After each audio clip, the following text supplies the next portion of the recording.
থানা জায়গা নেই, তাই থানার সামনে গাড়ি, যে গাড়িতে আপাত দৃষ্টিতে দেখলে বোঝা মুশকিল এই গাড়িতে কি আছে। এই গাড়ির ভিতরে উচ্চ মাধ্যমিকের প্রশ্নপত্র রয়ে গিয়েছে। বলা হচ্ছে থানায় জায়গা নেই, কোথাও জায়গা নেই, তাই গাড়িতেই উচ্চ মাধ্যমিকের প্রশ্নপত্র। জায়গা জুটলো না আর কোথাও, এই প্রশ্নপত্র এখানে এভাবে রয়েছে। নিরাপদ তো, সুরক্ষিত তো। রাজকুমার রয়েছেন আমার সঙ্গে। রাজকুমার, গাড়িতে কেন প্রশ্নপত্র রয়ে গেছে? একদমই দেখো অতনুদা, যে প্রশাসনের পুলিশ প্রশাসনের বক্তব্য যে থানাতে যে পরিমাণে প্রশ্নপত্র এসছে, অর্থাৎ এবারই কিন্তু প্রথম যে উচ্চ মাধ্যমিকের যে থার্ড সেমিস্টারের যে পরীক্ষা, সেই সেমিস্টার ভিত্তিক পরীক্ষার কিন্তু ওএমআর শিটে এবারই হচ্ছে। ফলে সেই স্বাভাবিক কারণেই প্রশ্নপত্র এবং ওএমআর শিট সব কলকাতার যে উচ্চ মাধ্যমিক শিক্ষা সংসদ, সেই শিক্ষা সংসদ থেকে এসেছে গাড়িতে করে, এবং একটু বেশি পরিমাণে এসেছে। এই কারণে পুলিশ বলছে যে এগুলো থানাতে রাখার জায়গা নেই, এবং জায়গা নেই যেহেতু সেই কারণে এগুলো গাড়ি থেকে নামানো যাবে না।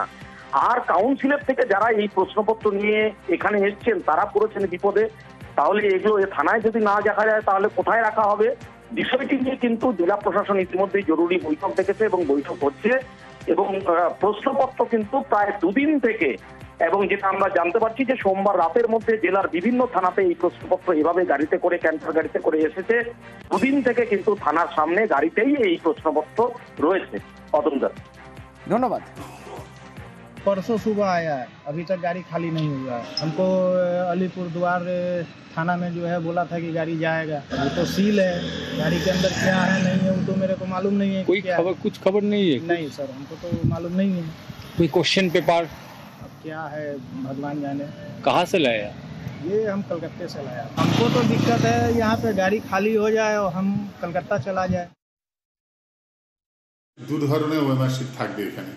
এখন যেগুলো ইউজড হয়নি, যেগুলো দিয়ে পরীক্ষা দেবে বাচ্চারা, সেই ওএমআর শিটগুলো কাস্টোডিয়ানের কাছে থাকবে, এবং যেগুলো ইউজ করা হবে মানে বাচ্চারা উত্তর করবে, পরীক্ষার্থীরা উত্তর করবে, সেইগুলো আবার এই কাস্টোডিয়ানদের কাছে জমা রাখতে হবে। তার জন্য আমাদের স্পেস রাখতে হচ্ছে, এই কারণেই ক্রাইসিসটা হচ্ছে। এখানে একটা পুলিশ স্টেশনেই দেখা গেছে যে একাধিক সেন্টার আছে, সেখানেই সমস্যা হচ্ছে। তো এই সমস্যাটা ঊর্ধ্বতন কর্তৃপক্ষ দেখছেন, যেখানে রাখা হয়েছে পুলিশের নজরদারির মধ্যেই, সার্ভিলেন্সের মধ্যেই সেগুলো রাখা আছে।